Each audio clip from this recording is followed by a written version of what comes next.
Hey everybody, this is Sarah. I did a gear video somewhere about 5 or 6 months ago, and this video is going to be an update to that.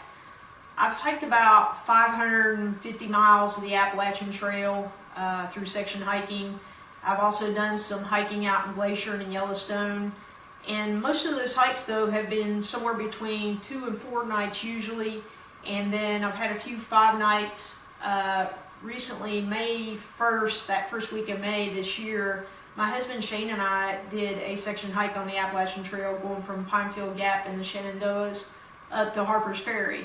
So we had 9 nights on the trail, and the difference in 9 nights versus say 2 to 5 nights seemed to be a big difference. And this has been a span of a few years that all these hikes have taken place, so gear has changed throughout the years, and I've tried to upgrade. And but this time it seemed like we really had a chance to settle into what we had and kind of figured out some things that we wanted to change. And there were some pretty significant changes. You know, prior, when I did the first video, I was really happy with what I had, minus my sleeping bag. And just prior to that hike, I got a Rab Neutrino 400, and it's a 25-degree bag, but it was just too hot, and so that was one of the things that we discovered right away that I wanted to start changing in my setup, and started looking at quilts. One of the other things that was pretty major, about day 5, Shane's feet started swelling. We both had the same shoes. We had the Solomon boots. But on his one foot, for some reason, it really started getting tight, and he made a decision that he was going to go ahead and hike in his Keen sandals. I had also got some Injinji socks, so we had the sock liners and Darn Tough socks, so he wore those with his Keen sandals, and he did the last 4 days of our trip in those sandals. No blisters whatsoever. His feet even got wet a couple of times. But that started a conversation between us about trail runners. Now, I had 7 avulsion fractures in my foot just about 4 or 5 years ago, and I was always really nervous about that switch over. But that was actually one of the first things we did when we got home. We started doing some research on some trail runners, and now I have the Solomon missions, and I've done some day hiking in those and feel really comfortable with them now. So we're going to be trying them out real soon on a couple overnight trips before our fall section hike. But I'm going to share the rest of this gear with you, and like I said, there are going to be some pretty big changes in a few areas, and then a few things have got let out for weather or warmer temperatures and stuff like that. There may be some things that would come into play, say in wintertime, so we would want some warmer clothes. But other than that, everything that I have now just comes in right about 16 pounds, and that's minus my food and water. So I'm going to get everything set up here, and I'll let you see what I've got. Okay, so I got everything set out here, and we're just going to start right here. I was talking earlier about the change that we made in our footwear. These are the Solomon XR Mission trail runners, and the weight savings between the boots and this, I think, are somewhere around 1.5 pounds. So the less bulk on my feet, I'm hoping that's gonna equal a little bit lighter on my feet and won't trip or turn an ankle. Injinji socks, and switched out the Outdoor Research lightweight gaiters and went with some Dirty Girl gaiters. As far as my clothes, it really didn't change all that much. Like I said, some of the winter stuff is out, and even some of the fall stuff. Russell athletic shirt, REI shorts with zippers, 3/4 zip North Face pullover, and an extra shirt, convertible pants. And then for sleeping, running shorts, an REI long sleeve shirt, buff, some ex officio underwear. And for my extra socks, Darn Tough socks, and then a pair of Injinji sock liners. All my clothes and stuff, I've got, of course, a little Ziploc, gallon Ziploc for dirty clothes, and then the Z-Packs Cuban fiber stuff sack, and really that's the only stuff sack I have. that just kind of keeps things together. The other major change that I made was to my backpack. I was extremely happy with my Dorter ACT Lite, and it was a 60-liter bag. And I often wondered if I could ever go to a lightweight bag, because generally when you have the lightweight bags, then you have less padding on the shoulders and for the hip belt. But this year the Gossamer Gear Company came out with their improvements in the Mariposa bag. They added more padding to the hip belt and to the shoulder belt, and I really liked what I was seeing at them, so I've got one, tried it out, and I'm really happy with what they've done. And behind that, the white bag, that's a trash compactor bag. Like I said, I've pretty much done away with most of the stuff sacks that I have, except for my clothes, and like I said, that's just kind of to keep everything together. The trash compactor bag keeps everything dry that needs to stay dry. And in taking all these stuff sacks out, that includes the stuff sack for my bag. It just kind of goes in the bottom of the Gossamer Gear. One of the things I found with the Deuter, it had that extra compartment for the sleeping bag, and I really just didn't need it. Just stuff the bag all the way down in the bottom and kind of fills in the empty spaces, and things carry a little bit better. So speaking of the sleeping system and the Big Agnes Kings Canyon UL quilt, weighs just under a pound, I think somewhere around 14 ounces. Just before, when I did the video, the original video, I just still had the old Slumberjack and was trying to find a way to upgrade it, and ended up getting a Rab Neutrino 400, and it's a 25-degree down bag. So summertime actually came on us a little quicker than I thought back in May, and I just found it was way too hot. So got the Big Agnes and found it at Camp Saver for like $127. It's generally about a $170 bag. So if you can catch them on sale there, I would definitely advise you to check out Camp Saver.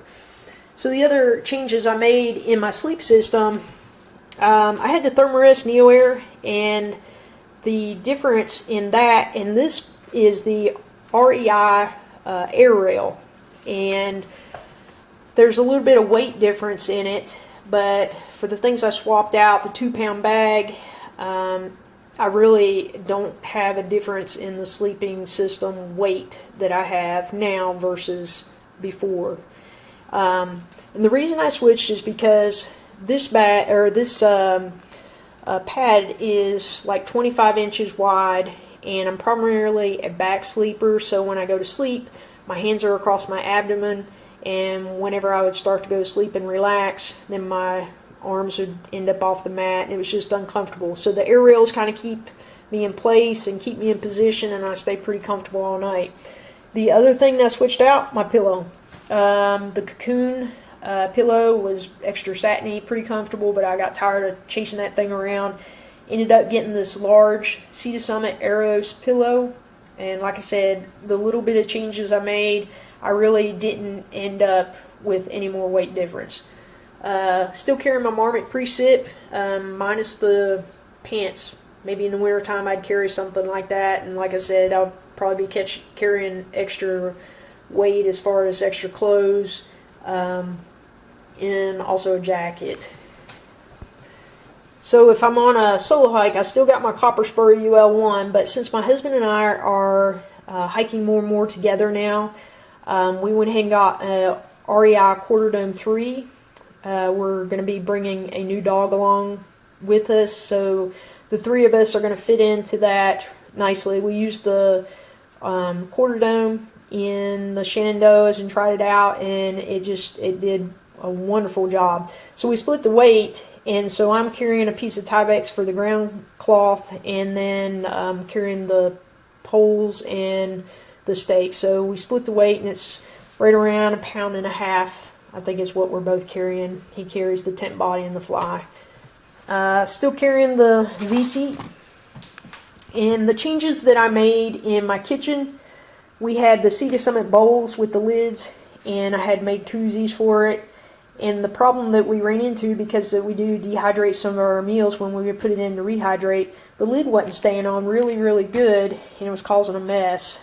So switched out for these Ziploc. They have the screw-on lid, and there's significant weight difference there. We ended up getting the Sea to Summit Sports, just trading them out for the plastic spoons. This weighs, I don't know, just negligent grams difference. Everything else is pretty much the same there besides that. Dr. Bronner soap, some hand sanitizer, pack towel, smart water bottle, and the other little changes that I made, actually made a water filtration video after my original gear video. I had come across some information in some videos about using one of the smart water bottle caps to do the back flushing. You can catch that video after this. And the thing that I found, though, we were staying in a hotel one night and I actually shook the Sawyer filter out, even though I'd been back flushing, and there was a lot of silt and stuff coming out. So I'd say if you did a long distance hike, you might want to still carry the syringe, because you can't quite get the velocity to back flush with this cap and bag. And so also, as far as the bag goes, the very last day of our Shenandoah hike, the bag that came with the Sawyer actually busted around the nozzle. So we ended up throwing it away, and so when I was at REI, I went ahead and got another bag and just went ahead and got a platypus. You can see it's kind of reinforced there. As far as my Diddy bag goes, the only thing I really changed about it is I got rid of a lot of the first aid stuff. Because that we didn't get any blisters, I stopped carrying traditional moleskin, and my husband had actually found some of this stuff, and it's kind of like a lightweight, thin moleskin, and I had a little rub place on one of my shoulders, put a piece of that on there. It stayed on forever, I mean like for days and days until I took it off. So we'll probably carry just a little bit of that, probably not that whole roll. I added a Kindle for reading, and the Tika Plus that I have, I went ahead and bought the Core rechargeable, and of course I carry the Jackery power pack, and the little cord that came with it actually fits the Tika also. So one cord for that, and then a cord for my Samsung phone, and a stick pick. And the only other real change that I made, and this wasn't really even a have to, but I found a really good deal on these Lakey poles, and I think they're called the Lhasa Light. Said they were specifically for women. They have the core candles, but they weigh right at a pound, a few ounces lighter than my other ones. But the thing was that these I found at Sierra Trading Post, and they were regular $170, and I caught them on sale, plus I had a coupon, and they ended up being $71. Okay, everybody, that's it for right now. I can't promise you that I'm not going to change something tomorrow or 5 or 6 months from now, but as the gear changes and we kind of get settled into things may change. But right now we feel pretty squared away with everything we have. We're going to try it out. We've got a section hike planned this fall. We're going to start at the Approach Trail, and we're going to be going up to the Georgia-North Carolina state line. And until then, we're going to be doing some overnight hikes and a couple day hikes and stuff around this area. I just live 30 minutes from Roan Mountain, so we're right close to the Appalachian Trail, and we'll be trying it out there. So until then, check out some of the other videos I'm starting to put up. I put up our Shenandoah video, and I've got a couple other section hike videos that I've been putting up slowly as I can get them together. So until then, if you have any questions, comments, or anything that you want to say, just leave those on my page, and I'll be happy to get back to you. Thanks a lot.